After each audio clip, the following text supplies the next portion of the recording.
பத்திரிகை நண்பர்கள் அனைவருக்கும் எனது பணிவான வணக்கங்கள்.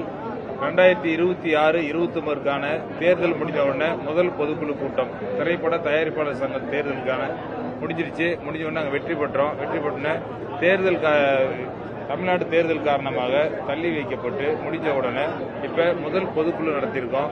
வெற்றிகரமாக முடிச்சிருக்கோம். அதற்கான அதே மாதிரி தீர்மானங்கள் நிறைவேற்றப்பட்டிருக்கு.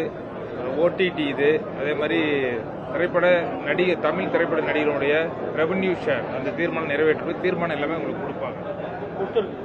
எல்லாமே கொடுத்துருக்கு.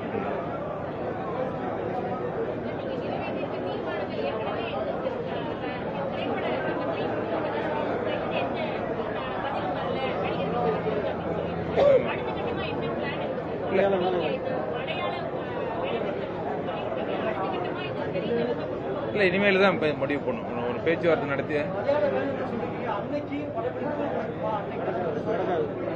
அன்னைக்கு நடக்காது.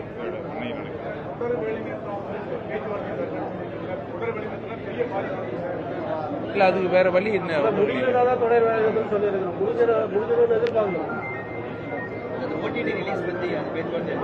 அது பேச்சுவார்த்தை. இப்போ ஓடிடின்றது நம்ம ஒரு சவுத்துன்னு சொன்னா 4 ஸ்டேட்ல வாங்குவாங்க, ஒரு ஸ்டேட்ல கிடையாது. அதே மாதிரி 4 ஸ்டேட் பேசி முடிச்சு அது ஒரு நல்ல முடிவு எட்டப்படும். ஓடிடியே வாங்குறது இல்லை எங்கேயுமே. இப்போ வந்து இந்த நடிகர்களுடைய சம்பளம் குறைப்பு தொடர்ந்து இந்த ஓடிடி இத்தனை வாரங்களுக்கு பிறகு வெளியாகும். இதெல்லாம் பல கூட்டங்களிலும் பொதுக்குழு கூட்டங்களிலும் தீர்மானம் எடுக்கப்பட்டு தான் இருக்குது. ஆனா அது இன்னமும் நடைமுறைக்கே சாத்தியம் இல்லை அப்படின்ற மாதிரி தெரியுது சார். தமிழ் திரைப்படம் இல்லைங்க. அதுக்கு தமிழ் திரைப்பட தயாரிப்பாளர் சங்கம் கொஞ்சம் சில வருடங்களாக சின்னதா ஒரு பிளவுபட்டு இப்ப இவர் தலைவரான பிறகு தமிழ் திரைப்பட தயாரிப்பாளர் சங்கத்துக்கு தமிழ் புகழ் தலைவரான பிறகு ஒரு இணக்கமான ஒரு சூழ்நிலை ஏற்படுத்திட்டு இருக்க. அந்த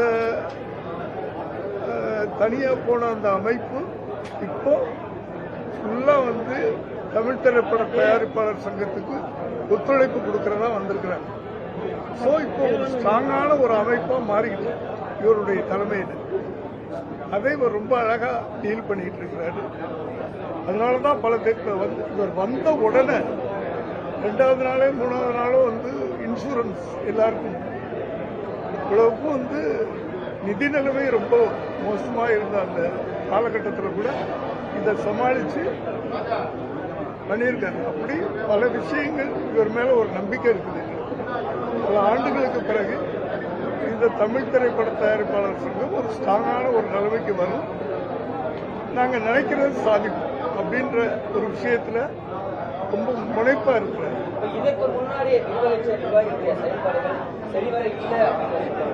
அப்படி நீ எப்பவுமே இப்படி குறுக்க கேள்வி கேட்டா பதில் சொல்ல முடியாது தம்பி. நல்லதை நினைச்சு நம்ம போய்கிட்டு இருக்கிறோம். நல்லது பண்ணுவோம் அப்படின்னு சொல்லும் போது நீ பின்னாடி ஏன் போற?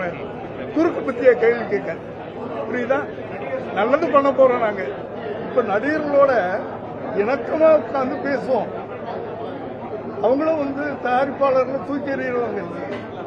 தயாரிப்பாளர்கள் நல்ல மரியாதை உள்ளவங்க தான் நடிகர்கள் இல்லையா? நடிகர்கள் இல்லாம தயாரிப்பாளர் இல்லாம நடிகர்கள் உட்கார்ந்து பேசும்போது ஒரு இணக்கமான சூழ்நிலை உருவாகும்.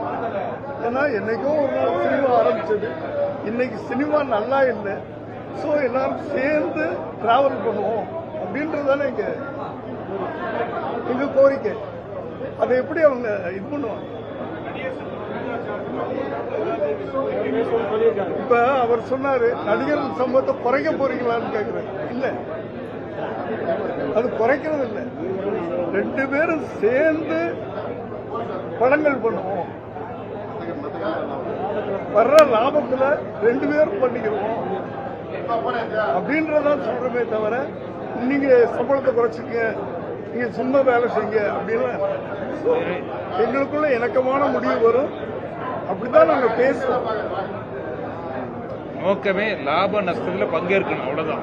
அதே மாதிரி இந்த சிறு திரைப்பட தயாரிப்பாளர்கள் அவருக்கு இந்த தியேட்டர் கிடைக்கல அப்படின்ற பிரச்சனை ஆண்டாண்டு காலமா பல மேடைகளிலும் நிகழ்ச்சிகளுடைய மேடைகளிலும் பேசிட்டே அவர்களுக்கான அந்த வாழ்க்கைக்கு புதுசா என்ன சார்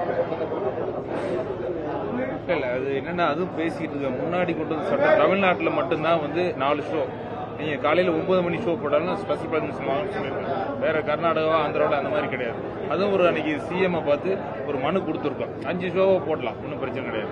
9 மணிக்கு ஆரம்பிச்சாவே 10 ஷோவை பர்மிஷன் ஸ்பெஷல் ஷோ மாதிரி தான் கன்சிடர் பண்றாங்க. அப்போ வர படங்கள்லாம் 4 மணி நேரம் 4.5 மணி நேரம் இருந்தது. இப்போ பெரும்பாலும் ஒரு சில படங்களை தவிர அந்த மாதிரி கிடையாது, 2 மணி நேரம் தான். அதில் வந்து பண்ணலாம். அது ஒரு ஷோ கொடுக்கலாம். இந்த மாதிரி பேசிட்டு மனு கொடுத்துருக்கோம். புதுசாக அமையக்கூடிய கவர்மெண்ட் கொடுத்து நாங்கள் கண்டிப்பாக பண்ணுவோம்.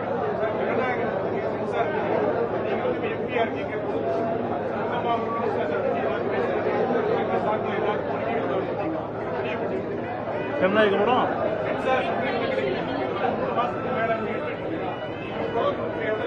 அவர் இப்பதானே இப்பதான் வந்திருக்காங்க. முதல்ல வந்து இந்த புதுசா வெற்றி பெற்ற இந்த நிர்வாகத்துக்கு என்னுடைய வாழ்த்துக்கள். நான் பாராளுமன்ற உறுப்பினர் ஆன பிறகு இந்த தமிழ் திரைப்பட தயாரிப்பு சங்கத்தில் நானும் கிட்டத்தட்ட 27 வருஷமா உறுப்பினர் இருக்கேன். மூத்த உறுப்பினர் முறையில் கண்டிப்பாக தமிழ் திரைப்பட சங்கத்துக்கு என்னுடைய ஒத்துழைப்பு கண்டிப்பாக இருக்கும். பெரிய திரைப்படத்திற்கு இந்த பிரச்சனை வரப்போ அடுத்தடுத்த சின்ன பட்ஜெட் திரைப்படங்கள் நிறைய வந்து இந்த மாதிரியான இருக்கு. நல்ல கதைக்களம் கொண்ட திரைப்படங்கள் ஒரு பெரிய பட்ஜெட் கொண்டிருக்கக்கூடிய திரைப்படமே இந்த மாதிரி வெளியாகும் பொழுது தயாரிப்பாளர்களுடைய நேரடியாக பாதிக்கப்படுறாங்க. ஸோ அந்த மாதிரியான நடவடிக்கைகள் வெளியானதா பைரசி அதான் நாங்கள் இப்போ பேசும்போதே பொதுக்குழுல பேசணும்.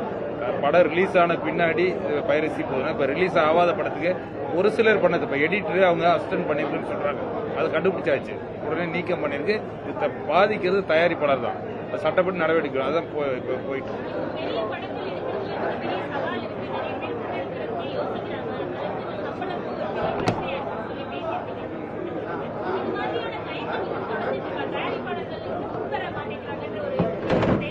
இல்ல அதுதான் ரெவென்யூ ஷேர். அதுதான் லாப நஷ்டத்துல பங்கு இருக்குன்னு சொல்லி நடிகர்கள் டெக்னீஷியன் எல்லாத்தையும் பேசியிருக்காங்க. பெரிய பெரிய டெக்னீஷியன்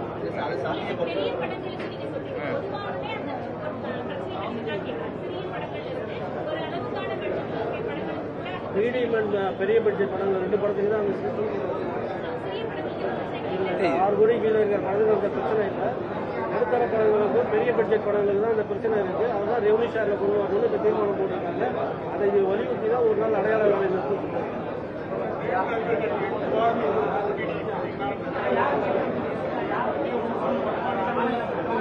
அதுக்கான மீட்டிங் போயிட்டு இருக்கு. சவுத் இந்தியா லெவலில் போய் சொல்லுங்க. அதாவது ஹைதராபாத்தில் ஒரு மாதம் வந்து 24ஆம் தேதி ஒரு மீட்டிங் நடந்தது. 4 மாநிலங்களும் கர்நாடகா, கேரளா, தமிழ்நாடு அத்தனை வருஷம் நாங்கள் ஒன்றா சேர்ந்து ஒரு கூட்டமைப்பு. அந்த கூட்டமைப்பு பேர் south Indian film producers association. அதாவது வந்துட்டு இப்போ நம்ம ஒரு படம் எடுக்கிறோம், அந்த படம் வந்துட்டு தமிழ் மட்டும் இல்லை மற்ற 3 லாங்குவேஜுக்கும் போகுது. இங்கே ஒரு பிரச்சனைன்னா அங்கேயும் நம்ம ரிலீஸ் பண்ணணும். இந்த பிரச்சனை சால்வ் பண்ணாதான் அங்கே வந்துட்டு நம்ம பண்ண முடியும். அதனால அவங்களும் கூட சேர்ந்து நாங்கள் எல்லாம் ஒன்றா ஒரு அமைப்பு அமைச்சிருக்கோம். இனிமேல் எந்த பிரச்சனை வந்தால் கூட ப்ரொடியூசர்ஸுக்கு 4 பேரும் வந்துட்டு 4 மாநிலங்களும் ஒன்றா செயல்படுத்தான்னு சொல்லிட்டு ஒரு முடிவு எடுத்துருக்கோம். அதே மாதிரி சினிமா வெளியீட்டை வந்து ஓடிடி தான் நிர்ணயிக்குது அப்படின்ற மாதிரியான ஒரு குற்றச்சாட்டு தொடர் காலமாகவே இருக்கிறது. ஏன்னா இந்த ஓடிடியோட சைன் பண்ணிட்டோம் அப்படின்னா குறிப்பிட்ட தேதிக்குள்ள நீங்க தேட்டர்ல ரிலீஸ் பண்ணாலும் பண்ணாலும் நாங்கள் ஓடிடியில பண்ணிடுவோன்னு. ஸோ இது வந்து தயாரிப்பாளர்களுக்கு இதுவும் நேரடியான ஓடிடி இல்லை. அதான் இப்போ நாங்கள் என்னன்னா இப்போ எங்கள் நிர்வாகம் வந்து ஒன்று ஹை லெவல் கமிட்டி ஒன்று போட்டு ஃபார்ம் பண்ணியிருக்கோம், வெளியிடுவோம். அதில் ரொம்ப முக்கிய இப்போ எஸ்எஸ் சார் அந்த மாதிரி ரொம்ப முக்கியமானவங்க, அது ஏற்கனவே ரொம்ப அனுபவம் வாய்ந்த தயாரிப்பாளர் அவங்களாம் வச்சு ஒரு ஹை லெவல் கமிட்டி பண்ணியிருக்கோம். அதுக்கு என்னென்ன சீர் பண்ணலாம் அதெல்லாம் நாங்கள் பண்ணிட்டு இருக்கோம். கண்டிப்பாக அது இந்த மாதத்துல எல்லாம் முடிவு பண்ணிடுவோம். ஓடிடி தியேட்டர் இல்லை, நாங்கள் நிர்வாகம் வந்து 1 மாதம் தான், இப்போ 2 மாதம் ஆகும் போது இந்த தேர்தல்னால எதுவும் பண்ண முடியல. கண்டிப்பாக ஒரு மாதத்துல எல்லாத்துக்கும் ஒரு தீர்வு வரும். கண்டிப்பாக. நன்றி.